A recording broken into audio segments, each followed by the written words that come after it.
Hi everyone, thank you so much for tuning in. My name is Sylvia and I'm here with an interesting missing persons case for you guys.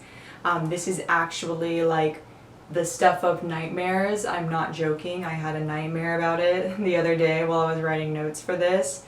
So I'm going to go ahead and put a trigger warning. If you are uncomfortable with situations involving SA, I'm not going to say it the full word. But if you're uncomfortable with situations involving SA, maybe don't tune into this one, wait for the next one. But I did think that this was an important case that needed to be talked about. Like I said, it gave me a nightmare, and I will point out the part that gave me a nightmare when we get there. But other than that, thank you so much for tuning in, and let's get started. Brittanee Drexel was a regular 17-year-old high schooler from Rochester, New York. She was 5 feet tall and about 100 pounds. She was a very small girl, but her friends and family will tell you that this did not slow her down. She had a very outgoing and friendly personality. Brittanee actually had a disorder where she was blind in one eye, and she wore corrective lenses to make her eyes look the same. Her family will tell you that her size and her partial blindness definitely didn't affect her on the soccer field because she was one of the star players on her high school soccer team. As you can see from the photos of Brittanee, she loved doing her hair in different colors and styles. She actually wanted to go to cosmetology school, and also she was interested in modeling. Brittanee was the oldest of 3 children. She had 2 younger siblings who she totally adored, and her parents were named Chad Drexel and Dawn Drexel. They were actually in the middle of a divorce when this situation occurred. The divorce between her parents was very upsetting for Brittanee. Chad Drexel was actually her stepdad, but as you can see, she had the same last name as him. So they were very, very close. He'd been around for a bit. So I think that we should all think of this as a regular divorce and how that would affect a teenager. Brittanee was very close to her dad, and she was also close to her mom. Because of the divorce, Brittanee was experiencing a bit of depression. She had actually tried overdosing on her mom's pain medication at one point, but she was supposed to be getting better. She was, enjoying soccer. She was back together with her boyfriend, John. They had broken up a few times before, but at this point they were still together. In April 2009, there was a light at the end of the tunnel. A group of senior girls from Brittanee's school were going down to Myrtle Beach, South Carolina for their spring break trip. And Brittanee was a junior, but she still wanted to go with these senior girls, I think because of her depression and the divorce. I think she just got a little stir crazy. And even though it was tradition for the senior girls in their school to go, Brittanee wanted to go even though she was a junior. And she was really excited about this trip. She asked her mom, Dawn, if she could go, and her mom actually said no. She said that she didn't know these girls well enough. She actually even told Dr. Phil several years later that she had had a premonition that something bad would happen. Dawn and Brittanee got into a huge fight about this actually that ended up in Brittanee storming out, but later she did agree with Dawn that maybe it wasn't a good idea for her to go and that she would stay in Rochester. However, Brittanee would be staying with a friend in Rochester, watching movies, going to the beach. So Brittanee had actually switched things up on her mom, and she was not staying in Rochester. She was sneaking out to go to Myrtle Beach with her friends, Lizzie McGuire style.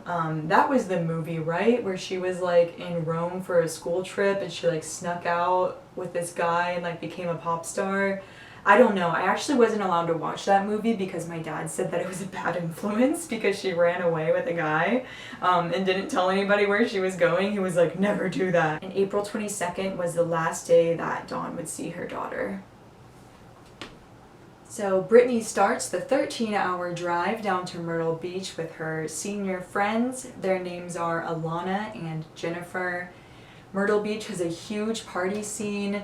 It's spring break for a lot of different high schools and colleges, so a lot of them are down drinking in Myrtle Beach. There's a lot of underage drinking. The clubs here actually let people in at 17 or older, which I'd never heard of before. You just can't drink when you're in there, but like I'm sure that they get their hands on alcohol somehow. But Jennifer and Alana are both 18 and Brittanee is 17. They're staying at the Bar Harbor Hotel. Now, by all accounts, Brittanee had a great time this first night at that all-ages club. She actually ran into a childhood friend named Peter. He was a 20-year-old club promoter who introduced her to his friends. She also ran into someone who said that they were a model scout, which she excitedly texted her boyfriend about. The fun actually started to end as early as day 2. Brittanee was texting her boyfriend this whole time, like I said, and she started to tell him about how she was starting to feel alienated from the other girls. It kind of seems to me like she was becoming the subject of pranks and stuff, you know, just like petty little high school stuff. Alana and Jennifer started just kind of poking fun at her. She was the younger girl, she was the smaller girl. I think that she was just kind of an easy target. And to be completely honest, I'm not even 100% sure if Brittanee was truly invited to go on this trip. It kind of is surprising to me that these older girls would want someone younger tagging along.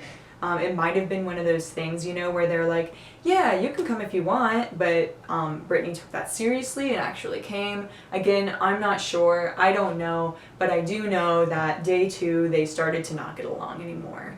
Brittanee started texting her boyfriend about how the girls were really into doing drugs. When you're in high school, I don't know the extent of this drug use. It could have been weed that she was uncomfortable with.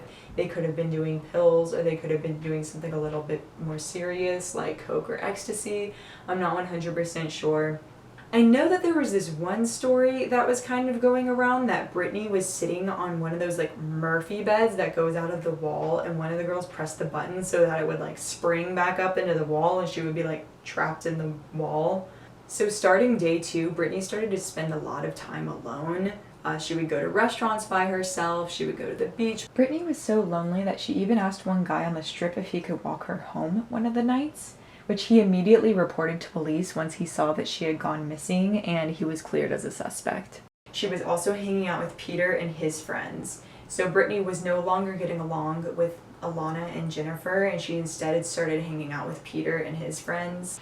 In fact, on the last night that they were there, April 25th, Brittanee was with Peter in his apartment at the Blue Harbor Hotel. There was a Yankees versus Red Sox game that night, so a very big baseball game, and Peter and his friends were watching that up in their hotel room, and Brittanee was just kind of hanging out. She gets a text from one of her friends, even though she had just arrived at the hotel, that she needs to walk back to their hotel. She had her shorts and she wanted to wear them that night. The girl was texting her, I don't know which one it was. She was like, give me my shorts back, you need to bring them back now, like I wanted to wear them out tonight. They're my going out shorts. Side note, don't wear shorts to a club, but yes, Brittanee agrees to make the 30-minute walk from the Blue Harbor Hotel down to the other hotel where her friends were staying. Brittanee can be seen on security cameras leaving the Blue Water Resort around 8:45. She is wearing a black and white tank top, she has a beige purse over her shoulder, she has on flip-flops and the infamous shorts. Like I said, Brittanee wasn't really enjoying this trip anymore, and she was in the middle of texting her boyfriend on the walk back, and she actually told her boyfriend that she was just gonna pack up and go to sleep when she got back to her hotel. John responded and just told her to have fun. He said, just try to have fun, you're already there, just try to make the most of it. And he sent this text message shortly after 9, and Brittanee stopped responding around 9:15. It's a 1.4-mile walk from the Blue Water Hotel down to the Bar Harbor Hotel where Brittanee was staying. Brittanee had been making this quite a few times. She had already made it once in the night since she was already at the Blue Water Resort. As you can see on the map, this is an area really close to the water. It's called the Strip, and it's where a lot of the hotels and bars are, so it's pretty crowded. It's a 27-minute walk exactly, but Brittanee's mom actually has gone on record saying that Brittanee hated walking. She would ask her mom to drive her places whenever possible, even if it was somewhere in their same neighborhood. So the fact that she was walking 27 minutes, I think, was really irritating to her. She was also wearing flip-flops, as you can see in the security cam footage, and I don't know about you guys, but I hate walking in flip-flops. I get like a blister on the inside of my toes, and As she's walking, she's texting her boyfriend about how miserable she is on the trip. She tells him that she's probably just gonna pack when she gets home and then go to bed. And John texts her back saying, hey, you're already down there, just try to make the most of it and have fun. You'll be back tomorrow. And around 9:15 p.m. is when Brittanee stops responding to his text messages. Now, Brittanee was always glued to her phone. She had been texting him constantly this entire trip. You can actually see her on some of the security cam footage walking and texting him. So when she didn't respond after about 10 to 15 minutes, John started to get worried. After the 15-minute mark, he started texting her more and was like, what are you doing? Answer your phone. You need to be responding to me. And he does admit that he was actually on the jealous side as a boyfriend, and he starts in these text messages to kind of like threaten that he'll tell her mom where she actually is if she doesn't respond. So when 30 minutes goes by and there's no response from Brittanee, he starts to freak out and he calls her mom. Brittanee's mom obviously starts to freak out because she has to deal with the fact that not only is her daughter now missing, but she's also in a completely different state where she specifically was told not to go. So that night, Dawn and John actually start the drive down to Myrtle Beach. They are calling her friends and they are calling Peter. None of them are really being that responsive. I don't know if it's because it was late and they were out partying and they weren't really looking at their phones that much. But I know that when they do get a hold of them, none of them know where she is. Get Brittanee's phone records and they find that her phone pinged 3 different times going 40 miles per hour down several miles south of Myrtle Beach to a non-touristy area on the Georgetown and Charleston County line. Because her phone was traveling at 40 miles an hour, they determined that Brittanee was in a car. The area she was going to was not an area that tourists would be going to. It was called McClellanville, and it was very swampy, it was very rural, and this was just a small town. I think the population is only like 3,000.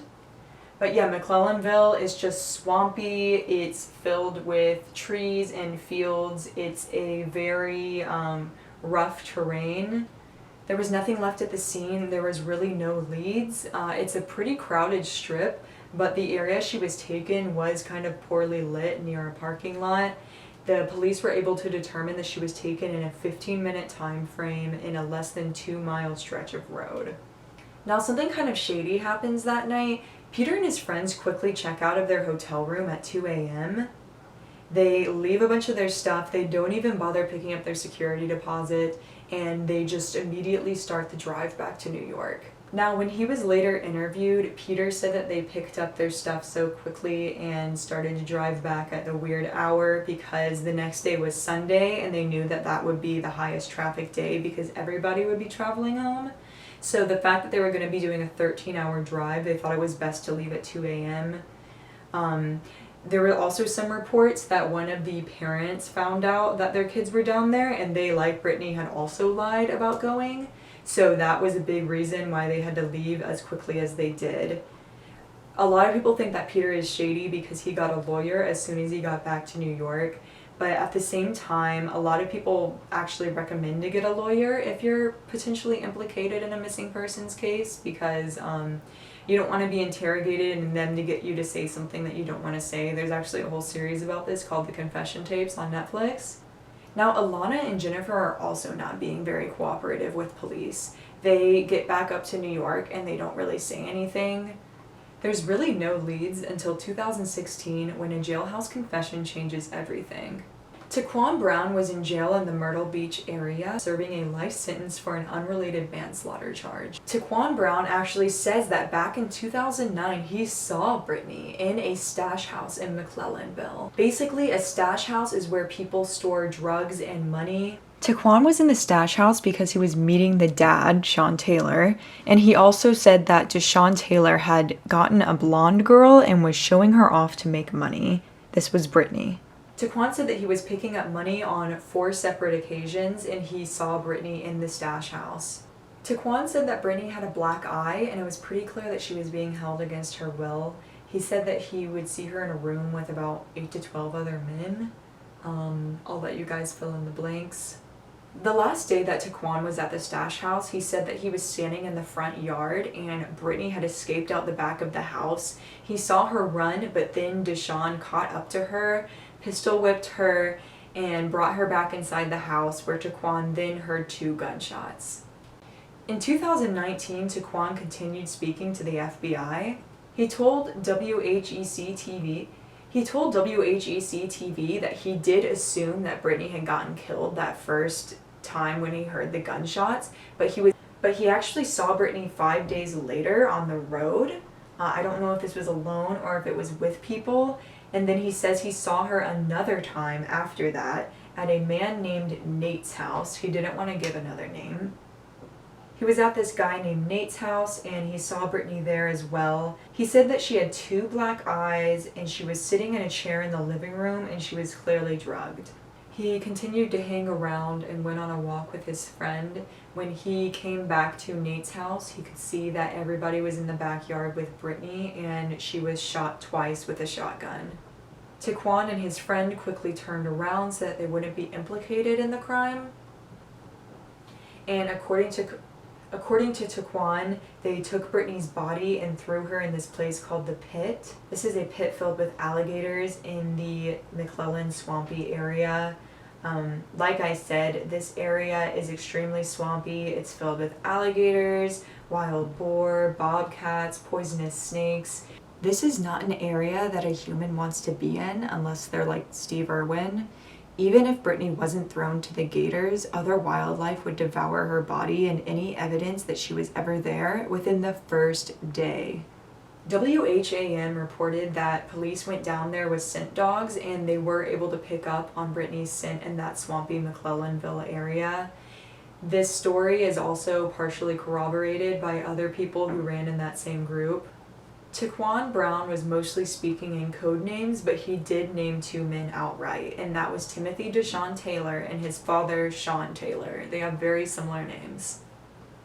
Deshaun only has 1 arm. He lost it in an accident when he was a kid, and police were able to question Deshaun while he was serving time for a 2011 McDonald's robbery.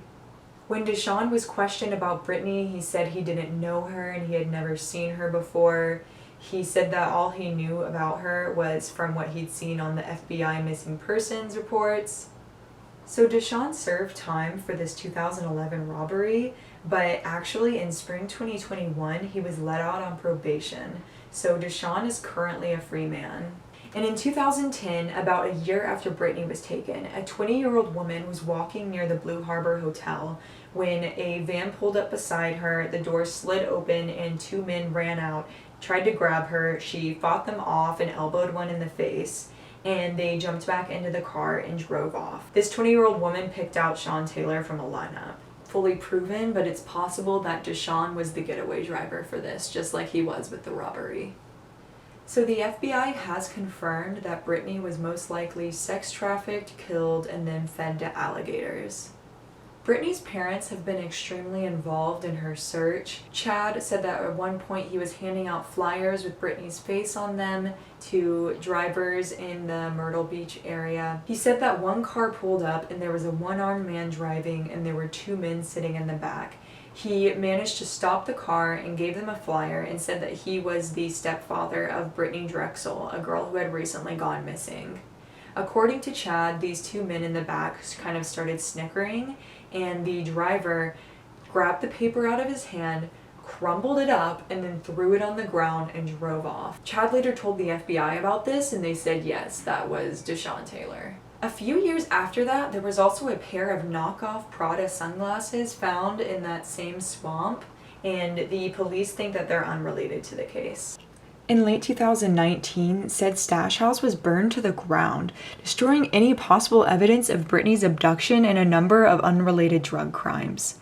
Again, this location was not confirmed to be involved in Brittanee's disappearance, but it looks hella shady. Now, that's about all the information I have on this case. It does sound like that alligator story is kind of what happened to Brittanee, as sad as it is. Of course, they haven't found any hard evidence proving this, but it does sound like the police it does sound like the police believe Taquan Brown. Now there's one more question, and it's if Brittanee's friends and Peter were involved in any way. Some people think that Peter could have been involved. Dawn Drexel actually does think that Peter sold her daughter into sex slavery. Alana and Jennifer have never really spoken publicly about the incident. Some people think that because of that they were also involved. To be honest, I find it hard to believe that a teenager was... To be honest, I kind of find it hard to believe that two teenagers would be able to coordinate a sex trafficking operation in a state that they're not from. But of course, I'd love to hear what you guys think about that.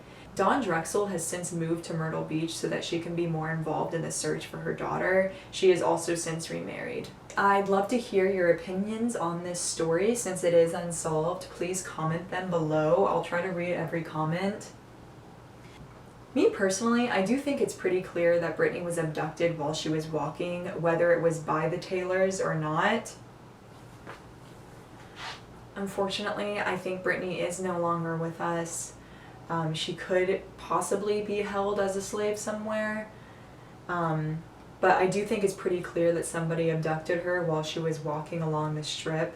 Something I want to draw back to is that her mom said that Brittanee hated walking, and I think it's possible that somebody, whether it be the Taylors or whether it be somebody else, pulled up next to her while she was walking that night and said, "Hey, you look tired, do you want to ride?" And she said yes. Again, let me know what you guys think down below. Thank you so much for watching this video all the way to the end. I will be trying to upload on a weekly or bi-weekly basis. Thank you so much for watching. Please like and subscribe if you enjoyed this video. Thank you so much.